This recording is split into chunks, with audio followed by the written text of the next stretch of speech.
The eternal return demands a blood sacrifice to sustain its throne. Generations passed, that burden fell upon a warrior dragged before the great dragon. The beast spoke with the gentle cadence of the surrogate mother who raised him. The cosmos offered a single choice: plunge a blade through the chest of his mentor, or watch the flesh of his lover wither into dust. He chose neither. His incandescent fury fractured the laws of existence. He weaponized his grief to carve a tomb from the sea, designed to starve the powers who govern the universe of their champions. This is the grim reality of Bitterblack Isles. It started when the winged calamity incinerated a village with scorched lungs and empty hands. From the smouldering wreckage crawled a boy named Ashe. An Arisen named Grette carved her path through the devastation. When she came upon the boy, she pulled him from the soot, claiming him as her own.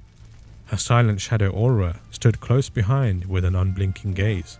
They raised the orphan in the echoes of the shattered world. Grette placed a rusted blade in his hand and taught him how to fight, while Olra shielded his sleeping form through storm-swept nights. 3 lives, bound together by iron and blood. When the time came for Grette to face the dragon, she locked her adopted son outside the killing grounds. She sought to endure the grim burden of her duty alone, marching directly into the dragon's lair to meet her doom. This left Ashe blind to the cosmic trap waiting for them all. Together, Grette and Olra tore the beast from the sky, spilling its boiling blood across the earth. But slaying the dragon is merely a bloody audition, a test to prove an Arisen has the strength to sustain reality itself. Victory granted passage to the hidden core of the universe. She was summoned to face the Seneschal, the unseen entity governing the world. To keep existence alive, the reigning sovereign must be slain and replaced. Grette drew her blade for this final duel, but the Arisen faltered. Her mortal heart fractured under the sheer weight of governing infinite creation. She lacked the conviction required to become a god. The Seneschal punished her failure with a violent, agonizing reckoning. She was stripped of her humanity. Her bones snapped and elongated, tearing through muscle to form a skeletal winged frame. Her skin hardened into overlapping crimson scales. The once fierce Arisen was warped into the very beast she had just slain, reborn as the next great dragon, cursed to relive the cycle. The cosmic fracture severed her bond with Olra, expelling the masterless servant into the wilderness. She returned to Ashe as a hollow husk, entirely devoid of purpose. Yet the passing of an Arisen triggered a slow, divine inheritance. The Bestowal of Spirit took root within the empty shell, granting Olra a soul, free will, and a beating heart. This mystic takeover exacted a gruesome bodily toll. Day by day, the theft escalated. Olra's bones dissolved and reformed to match the ghost of her former master. Her vocal cords warped to steal a deceased woman's voice. Slowly, her facial structure mutated to mimic perfectly the departed Grette. Devastated by the loss of his mother figure, Ashe found solace in his newly human companion. He remained completely blind to the grotesque mechanics of Grette's transformation into the dragon. The orphan bound himself to Olra, finding an equal spirit.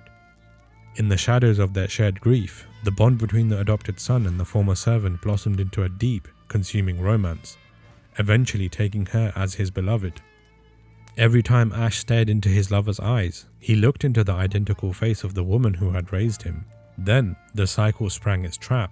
The winged calamity descended upon the ruins of their world. Grette returned in her scaled, crimson form. She sought out her adopted son, plunging her talons into Ashe's chest and tearing the heart from his ribcage, and thus he was marked as the next Arisen.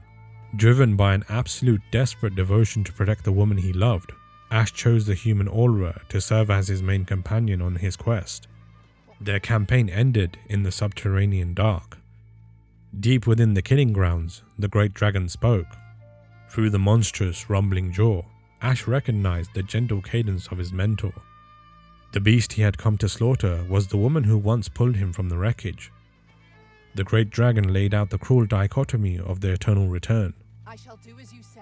Ashe was given a choice: sacrifice his beloved Olra to the beast in exchange for peace and sovereign rule over a restored kingdom, or refuse the bargain and draw his blade to slaughter his mentor.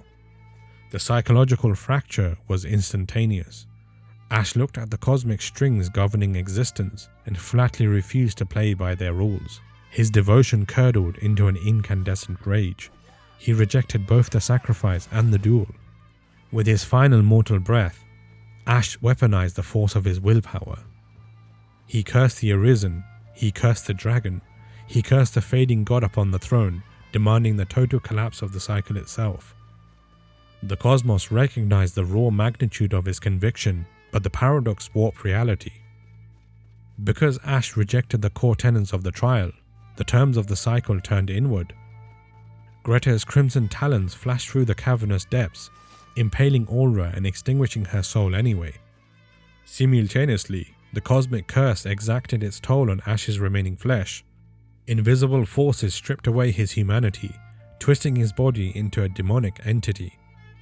The mortal boy perished, and Daimon was born. A living manifestation of pure hatred for existence. Daimon's rage tore a hole directly through the dimensional fabric.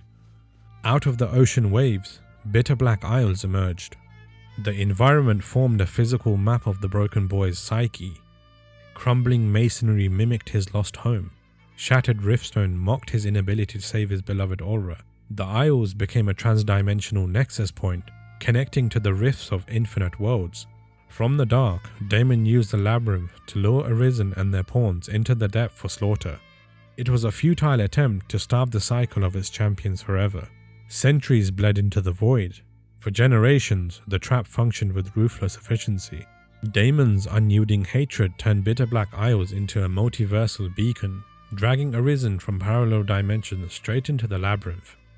The island harvested their life force to starve the seneschal of successors, yet the bond forged between the corrupted Arisen and his beloved refused to wither. Even after her physical destruction at the hands of the dragon, Olra's human soul maintained an unrelenting determination to free Ashe from his demonic prison. Her spirit drifted through the rift, searching for a way to break the cycle. She located the cold frame of an unnamed Arisen who had been lured into the Isles and slaughtered in the dark. She possessed the empty vessel, animating the dead Arisen to serve as a beacon on the fog-swept shores. She reached across the void to find a soul with an iron will, a new Arisen capable of slaughtering the demon. The chosen champion answered her call, breaching the lowest tier of the complex. They cut through the crumbling walls of the sunken city and stepped into the sanctum. Upon a broken throne sat the distorted, horned shape of Daimon. After an arduous fight, the Arisen steel plunged directly into the creature's chest. From the lifeless beast emerged the translucent spirit of Ashe, stripped of centuries of violent corruption. He looked upon the champion who had executed his mortal form. His spectral voice echoed through, thanking the Arisen for freeing his soul before remembering his beloved Olra and his mentor Grette. As he spoke, the ghost of the original Olra materialized from the shadows of the rift, stepping forth from the possessed body, glowing in the surrounding dark. Ashe reached out and their spectral hands intertwined.